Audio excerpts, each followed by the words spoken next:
yesterday, we talked a little bit about just the market. And I know that we're transitioning to where what we're going to do is this message will be give or take about 15, 20 minutes. And then we'll make sure that we leave time for some role play. But I just wanted to just point out just a couple of things. So, what years ago, I used to write this down. I haven't written this down for a long time, and I would write down the word prospecting. And then I would write down the word or words listing presentation. And then I would write down basically the close. And I'd sit in a room and I would say, hey, what's most important out of those three things? If you were to rate them, and most of you in here actually that I'm at least in here with, of course, Jason and Greg, and actually even Joanne, I'm sure have seen me say this or ask this, but just by a show of hands, especially you four guys right here, what would you say is most important? I mean, out of you four, and if you haven't seen this, then of course vote, but actually I'm saying four, it should be three. I want to include you. I want to include Jason in this thing because he's going to spoil me. He doesn't know. He's going to spoiler alert here. But out of these three things, how many of you would say prospecting is most in the sales process? What's most important? Prospecting, listing presentation, or the close? How many of you would say prospecting? In fairness, these two attended my listing presentation. Oh, did you do this? Well, that's not fair. All right. Sorry, Isaac didn't. Shocking. My training.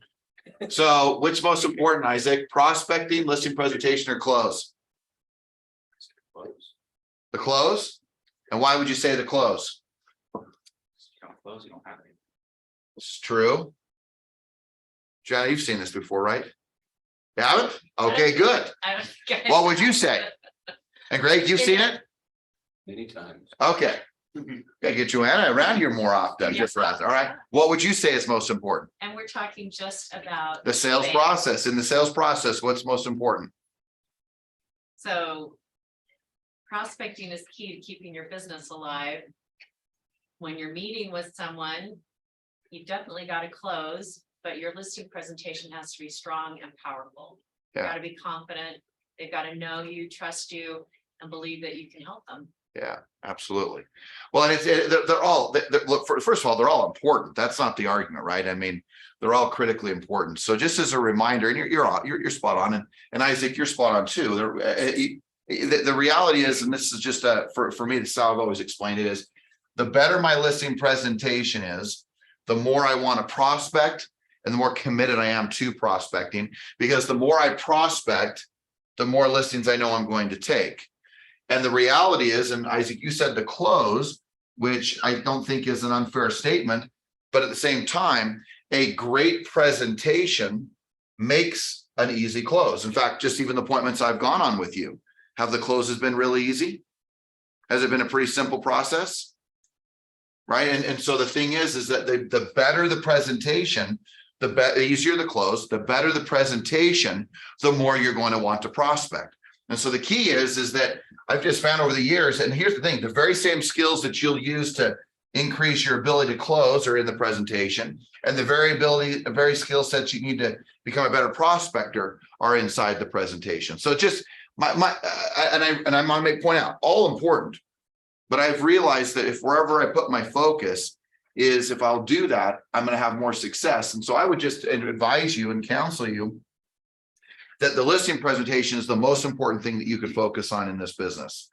And even if you work more buyers, which, okay, great, the skills that you will gain by developing and mastering your ability to take listings will far help you in beyond any doubt in regards to working with buyers, the skills that you learn and you develop from a listing presentation.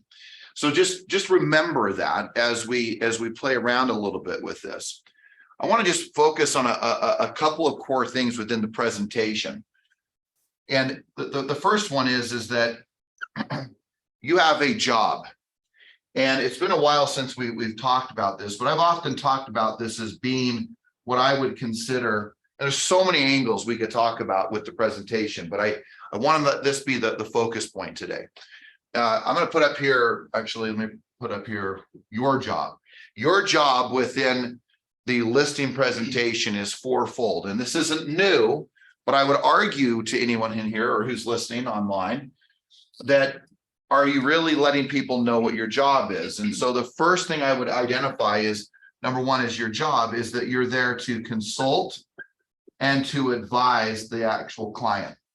You're there to give them counsel, to give them advice, to be informative, to know your stuff, know your craft. Like yesterday, I talked about all these different angles to the market of why it's a great time to buy and sell in Utah. Well, there's so many reasons why. I hope that you know some of those. But your job is to consult and to advise. The second, of course, in the listing presentations or listing specifically, is to market or to expose the property out there to the marketplace. So once you start realizing, because a lot of times, and this started actually with Stephanie Barnes years ago for me, as I remember, I said, can you go to your office? And she was in another office at the time. And I said, just go to 10 people and just ask them, what's your job? And people say, well, to buy and sell help people buy and sell real estate. I say, but go one step further. Could you explain what that means? Meaning, like, what's your job beyond that? And just see if you believe what they are saying. Like, do you feel the certainty? Do you feel the confidence? Do you feel the strength behind what they know really their role and their job is? And what is more fascinating to me in this industry of real estate is most people don't know what their job is. They really don't. They think, well, it's there to buy and sell real estate. Okay, well, could you elaborate on that? What does that really mean? And most people don't know that. And here's what's even more scary is that most sellers believe you only really do one thing, which is to market the home. And that's why they're like, well, I could put my home on the MLS for with another agent for really cheap. And they forget that there's all these other factors to actually getting a property sold. So just reminding you that you're there to consult and advise, you're there to market and to expose, you're there then to negotiate. I'm just going to put here, I'll put negotiate a great offer and keep it together. That would be the other part, negotiations throughout the thing, whether that be the inspections, whether that be the initial offers or offer, but negotiating an extraordinary offer. Right. And then the fourth is to oversee the transaction. Typically, just for perspective, every single sale that occurs has at minimum over 150 plus calls before it's sold. So for me, what I would often do is I would say things to a seller or potential seller that would go a little bit like this. Hey, are you aware of my job? I notice you haven't really asked me what my job is, Urbana. And I say, may I share with you what it is? Now I can go into a longer thread of information, but typically I'd say something like this. Urbana, my job is really simple, but it's 4 core principles. Number one, I'm there to consult and to advise you, to make sure we take all of the guessing work out of what we're going to do together. The second is I'm there to market and to expose your property at the highest level. And as you know, Section 21 is synonymous with real estate. So we're going to make sure that every single person who has an interest in buying a home in today's marketplace that could conceivably be anywhere near your home or want to be near your home would know about your home.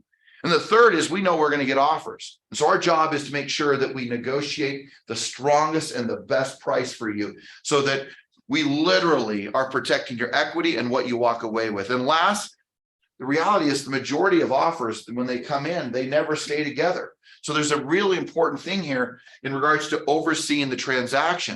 And I don't know if you're aware, but it's over 150 phone calls and conversations will occur just to keep your deal together. So the reality is it takes an expert to do these things. Now, would you find value in that, Urbana? Yes. All right. So no matter what we share, if you notice, one of the key questions I'm going to always ask is, do you find, you can use other words, see, or believe, whatever you want. I mean, depends on who you may be talking to, but let's just say, do you find value or see or believe there's value in that? Is there value? Is there value for you to have someone who oversees it, who negotiates on your behalf, markets and exposes, and making sure that you consult and advise? Is there value to you in that? The second part, though, whenever I talk about this, is I like to talk about is the seller's job. Well, what is the seller's job? Because sometimes they forget, and we create these adversarial relationships between the agent and the seller or the listing. And the reality is it shouldn't be adversarial. You're on their team. You're on their side. So just reminding you that the seller's job is, number one, to price the home correctly. That's the number one job. And you say, well, I think you probably, I don't own the home. My job is to consult and to advise, but I always tell the seller, your job is to price this home properly. And maybe a statement you want to write down is that the best marketing in the world will still not sell an overpriced listing. The best marketing in the world will still not sell an overpriced listing. We have to be sure that we price this home correctly in today's marketplace. We cannot mess around with that. Now we'll get in later on another day into pricing strategies, but this may be even a point where we might bring it up to the seller. But the second part is that they have to have it available. Needs to be available. I was talking to one of our great agents, and I was talking and they said, yeah, I've got a seller who says no weekday showings, no weekend showings except after 4 p.m. That is no weekday showings because they work from home, and no weekend showings until after 4 p.m. Like, what? You want to sell your house? What? This has happened yesterday, this conversation with a particular agent. And I'm all, what? They're like, yeah, I know they're difficult. Well, yeah, they're difficult because somehow they forgot that their job is to make sure that it's available. All right. And the third job of the seller is to make sure that the home is in the right condition. The condition. To make sure that when it's being shown that it's in the right condition to be sold. So whenever I sit down, it's going to go something like this. Bob and Mary, I noticed you haven't asked me really ultimately what my job is. May I share that with you? Because they never ask. Because they assume. I mean, they just assume. They assume that your only job is to market my home. And I need to make sure that I get them thinking differently and making sure, remember, we talked about this. I talked about this at the last summit. Your job is to get people to focus on what? The right stuff. As a great salesperson, your job is to get you to get them to focus on the right stuff. My job is to make sure you're focusing on the right stuff. Like knowing what your job is, knowing what their job is, knowing that the listing presentation is the center of the universe for all real estate. Doesn't mean you can't sell a buyer, knock yourself out. But the reality is, if you can go take listings on a regular basis, you'll change the whole course of your career, and it'll be a much better career because of it. George, you're absolutely right in that if you master these things for a listing presentation, they all transfer to a buyer. Because when I'm meeting with a buyer, I tell them my job is to consult and advise them through the process, right? Yep. They need to know. We need to show them all the homes that are out there, expose them to the homes that are available to them, right? And negotiate a great offer for them. And then oversee the transaction, make sure they get the keys to the house. So everything here translates to a buyer as well. Yeah. Yeah, absolutely. And I just wrote that and it is the exact same thing. Consultant advice, find you the right home, find you the best home, make sure we negotiate the best offer, and make sure I oversee the transaction. That's your job as a buyer's agent also. So you're spot on. Could you just coach a little bit on, okay, you walk into a house and there's a 7-foot stuffed elk in the first room on how to approach something like that as far as condition? Okay. I mean, that's really hitting home with some people. They love that thing and I think everybody else will also. Are they gonna leave it with the house? And Well, no. No, so No. have them pack it up I and mean, it's mix it gonna out. scare people to death when they walk in. How do you approach things like that with people So appropriately? for me, Greg, I would say. I'm not, well, first I'll say this, I'm not a huge advocate of lots of changes in houses. Because although they may make them more sellable, they never get their money out. So if we're talking about raw conditions of property, I'm not a huge advocate. I mean, I have a listing now with Isaac that is a really great listing, but you look at the video, you look at the pictures, this thing looks like it's in the most pristine condition. And there's some challenges with this home until people get in. And now they've said, hey, is there going to be a reduction or a comp, or is there going to be an allowance of some sort for those things? So that's at least my first statement of just what I believe. And I hear people will say they'll do stagings and do all these different things. And I find people get fairly confused with what sells a listing versus what gets a listing. Staging is great to get a listing. I've rarely seen it be the reason a home sells. But it's great because people go, oh, I was watching Joanna Gaines on, Magnolia, whatever it is. And that's great. And I'm always thinking, it's rare that the staging actually sells it, and from that standpoint. So now go to When I watch, like, say, well, I used to watch like 90210 homes, and they were just vacant totally. And I would guess the agent had a talk with the seller. If they want top dollar for those $5 properties, they better get everything out of the house. yeah. Sometimes the fact They of balance sometimes the best thing is a vacant house, and some people say, no. Yeah, I just have found it has no impact on whether the home sells or doesn't sell. It has an impact on whether you take the listing or not the listing. It's a separator. And I would love someone to really sit down and show me how they got so much more money because they staged it. And I'm sure there's some one-offs and there's some anomalies where I'm probably wrong, but as a general rule, no. So, but speaking of that, like an elk or something needs to be changed, I would just say, if I was sitting there, I would just say, hey, look, Greg, we need to talk about your job, right? Part of it is the condition, the showability of your property. And one of the things I'm highly concerned with is you have a 7-foot elk inside of your house. The reality is that although you may love that, you have to at least acknowledge the fact that there's going to be a number of people that not only will not like it, but unfortunately, in today's world we live in, they're literally going to be offended by it. So look, what I need from you is I need your job to make sure that the condition is right, because what I don't want is that to be a condition of where your home doesn't sell, or a condition as to where you don't get the right price for your home. That's the last thing I'd want to have happen for you. So what are your thoughts in regards to removing the elk? Are you willing to remove the elk? I mean, I'm going to still open it up for conversation. And even if they were like hell bent on keeping their elk, I would say, great. Just know that we're going to get feedback. And once we get feedback and they say that elk was so offensive, I'm going to come to you and say, hey, dude, we got to remove the elk. So just like pricing, they're in charge, but you've advised them. Correct. Yeah. I'm always going to tell them the truth. Right. So just role playing this. And then what we'll do is we'll role play this a little bit right now. And you guys can look this off, and you guys can welcome to take a picture of it. And or I know a bunch of you have written stuff down, but it would go something like this. So if I was with I'll go pick on you again, Urbano. Let's just say here, I'm going to say, look, hey, Urbano, may I share with you what my job? This is the role play I want to do right here after we're done with this. Urbano, may I share with you what my job is? Yeah.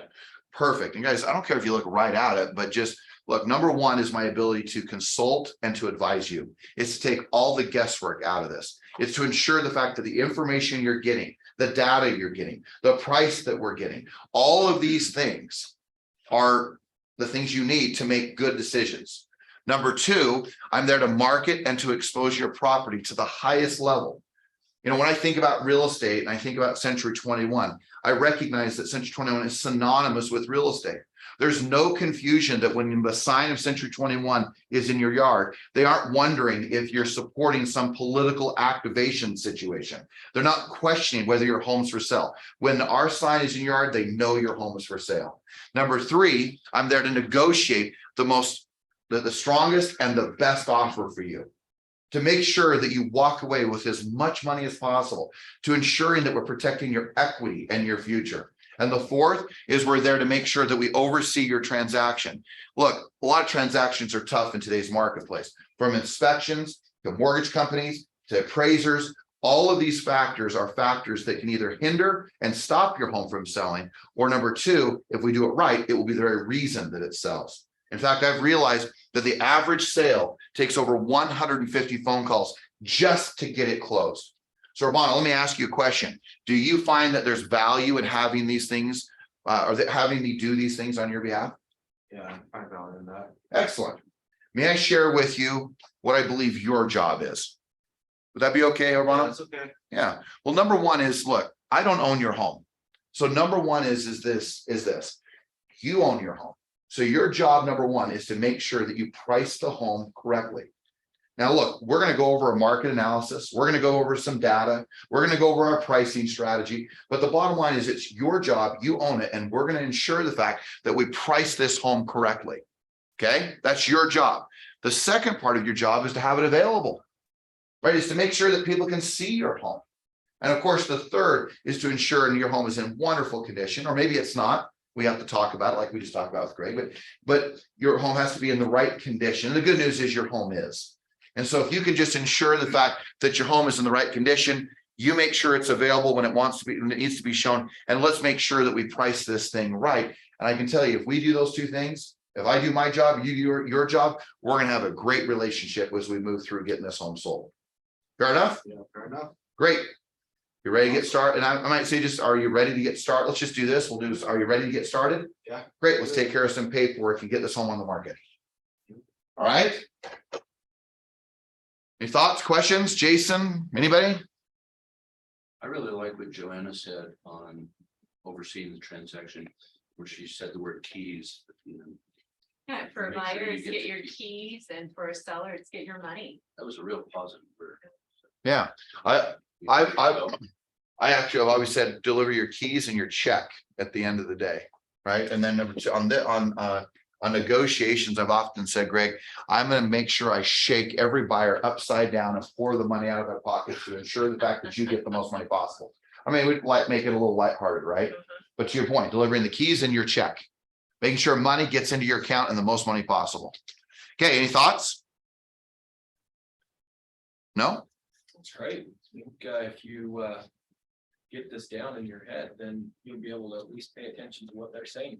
Like, Yeah. really listen to it. Yeah. This is something you can memorize and really make it part of who you are versus feeling scripted, but Yeah. it's something to do. So let's do our affirmations, and then you guys specifically, if you can, just do one run of this role play with each other before we walk out of here. And then I probably took a little too long talking about this, shocker, but because I want to leave 15 minutes normally for role playing, so I'm still getting my own scheduling in my own head down right. But look, center of the universe is the listing. Make sure you know your job. Make sure you know their job. And man, when you know that, you can walk into these appointments with such confidence and certainty, knowing that you know your role, knowing that you know their role, and then your job is to ensure that everyone follows their job. Make sense? Okay, all right, let's do some affirmations here. If you need Hey, George. grab that. Ge- All right, Hey, anybody else? George. Go ahead. George, can you hear me? Yep.